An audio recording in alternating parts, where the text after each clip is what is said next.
नमस्कार मंडळी हो, स्वागत आहे तुमचं घातक न्यूज मध्ये। आताच हाती लागलेल्या माहितीनुसार बुलढाण्यात टक्कल व्हायरसने एंट्री मारलेली आहे। या व्हायरसमुळे लोक 3 दिवसात टकले उरायले। या व्हायरसमुळे कटिंग दुकानदार फुल टेन्शन मध्ये आहे।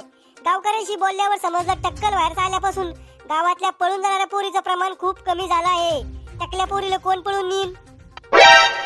टक्कल व्हायरसचा शोध घेण्यासाठी आलेले शास्त्रज्ञ सुद्धा टकले होऊन वापस गेले। जे लोक पहिल्यापासूनच टकले त्याच्यावर या व्हायरसचा परिणाम होत नाही। हाती लागलेल्या माहितीनुसार शास्त्रज्ञ कोरोनाचा बदला घेण्यासाठी टक्कल व्हायरसला चायनात पाठवणार आहे। टक्कल व्हायरसमुळे गावात पाहुण्याची उराली नाही, सोयरिकीचे काम थांबले। लग्नाळू पोराला डबल टेन्शन, एक टकल्याचं दुसरं लग्नाचं। भीगे होठ तेरे प्यासा दिल मेरा। वा वा वा वा, भीगे होठ तेरे प्यासा दिल मेरा।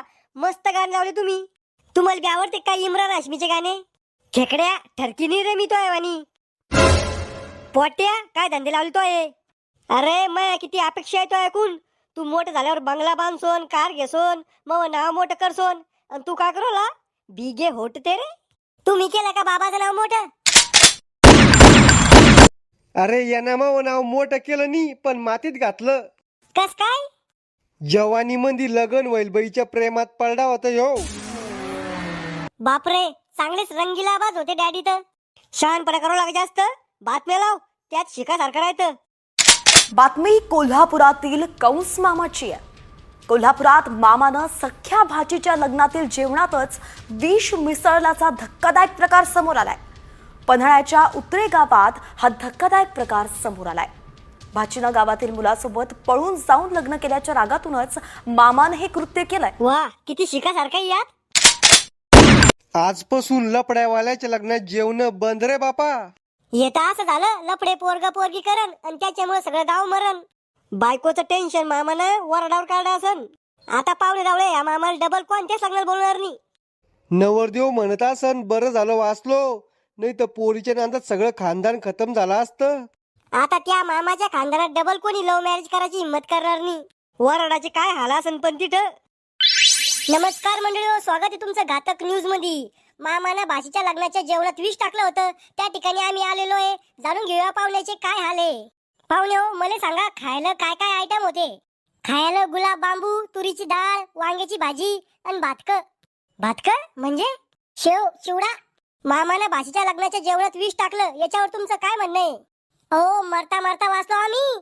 त्या मामाचा सासरा आहे मी, तो मला का वाचा म्हणत आहे पाहुणे हो जेवून घ्या, पाहुणे हो जेवून घ्या। मी म्हणलं ह्यो कधी पाण्याला विचारत नाही, आज जेवायचं कस काय म्हणून राहिला?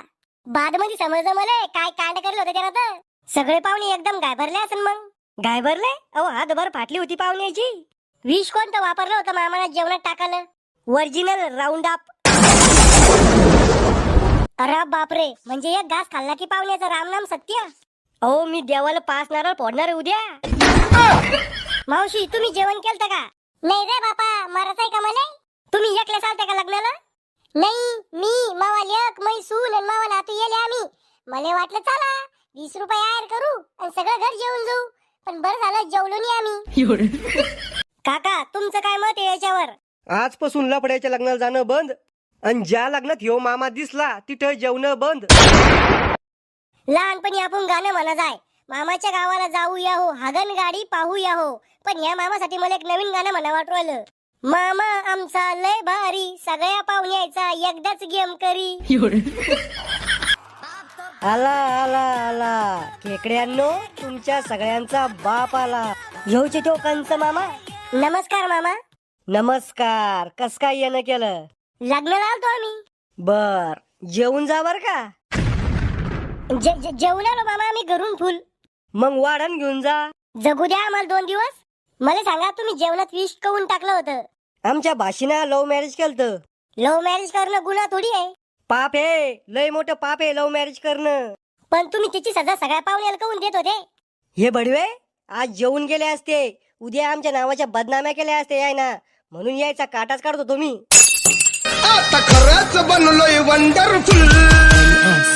चायनानं बनवला एक नवीन खतरनाक व्हायरस HMPV। यो व्हायरस कोरोनापेक्षा भी जास्त खतरनाक आहे। कुत्र्याची चपूट सरळ होईल, पण चायनावाले कधी सुधारणार नाही. दरवर्षी नवीन व्हायरस बनवायचा ठेका घेईल त्या ना. चायना जर असेच व्हायरस बनवून भारतात पाठवत राहिला तर भारत सरकार भांडकुदळ बाया चायनात पाठवणार आहे हाणामाऱ्या करासाठी. परिस्थिती जर हाताबाहेर गेली तर इंस्टाग्रामवरचे छपरी गँगस्टर राहिलं भारत चायना बॉर्डरवर सरकार पाठवणार आहे. याच्यामुळे तिसरं महायुद्ध सुरू होण्याची संभावना आहे. हे सुजल डोळ्याचे चायनावाले लोकांना जास्त दिवस जगू देत नाही. पाहत राहा घातक न्यूज, राहा जगापेक्षा 4 पावलं मांग.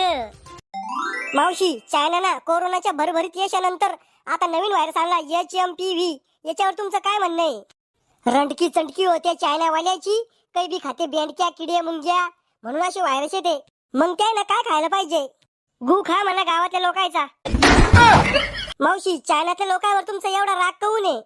रागाची ना, पहिले ना तो कोरोना आणला, आता कोणता हो HDFC नाही HMPV. ते काही असो, पण नवीन नवीन व्हायरस आणूच राहिले ना ते. मी तर शराब देते त्याले संडास लागली पाहिजे, सोडून मेले पाहिजे ते लोक. अजूक शिव्या द्या मावशी, तुले बी करोना झाला पाहिजे आणि येडा सुन मेला पाहिजे तू.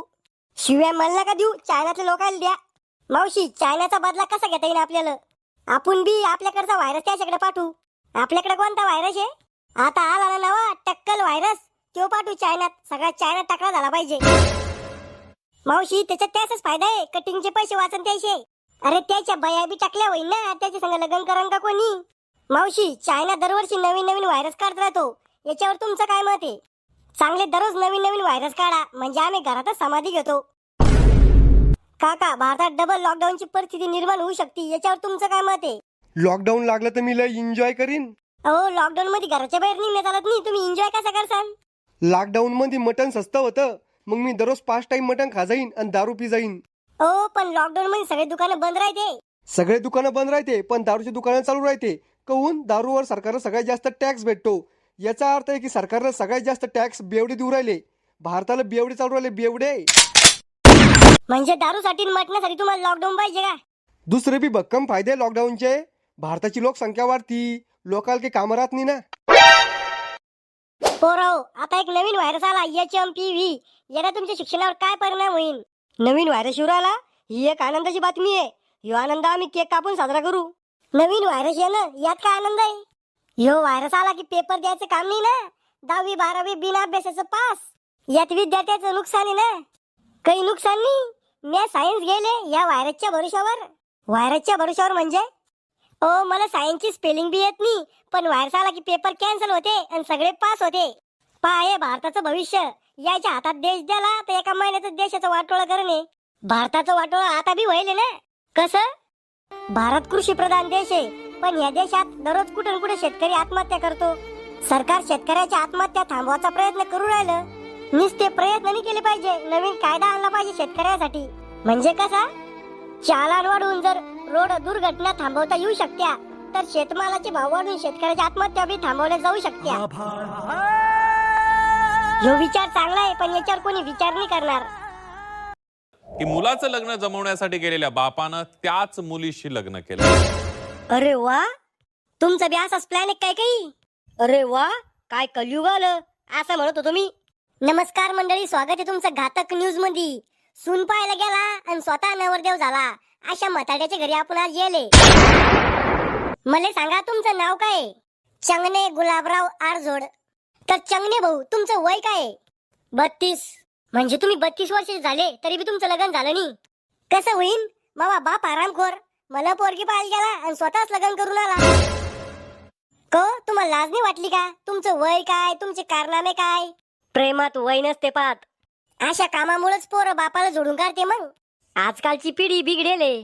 तुमच्यासारखे बापा असल्यावर पोरं बिघडणच ना. बाई, तो काय पाहिलं या बिमारीच्या गोदामात? यायचे दिवस कमी राहिले आणि प्रॉपर्टी जास्त याच्याकडे. तू या म्हाताऱ्या संग मरूस तर राहणार आहे का? हेट, मरूस तर कोण राहील या खोबऱ्या संग? मी 2-3 महिन्यात त्याला घेणार आहे आणि प्रॉपर्टीचा अर्धा हिस्सा घेऊन जाणार आहे. धोका, गुलीगत धोका झाला माझ्या संग. अरे म्हातारड्या, तुले काय वाटलं मग पिरेम येतो यावर? अरे काळा कुत्रा बी मुतणार नाही तो तोंडावर. मंडळी हो, आताच हाती लागलेल्या घातक माहितीनुसार राज्यात थंडी लय जास्त वाढली. लोकांच्या नाकात शमडाचा बर्फ बनून राहिला. जडी झोपल्यावर मुताला उठायचं जीवार येऊ राहिलं, म्हणून लोक जवळ बिस्लरी घेऊन झोपू राहिले. संडासला गेल्यावर लोक पाण्याचा वापर कमी आणि दगडाचा वापर जास्त करू राहिले. थंडीच्या प्रकोपामुळे लोक तलाक द्याल बायकोला घरी वापस आणून राहिले.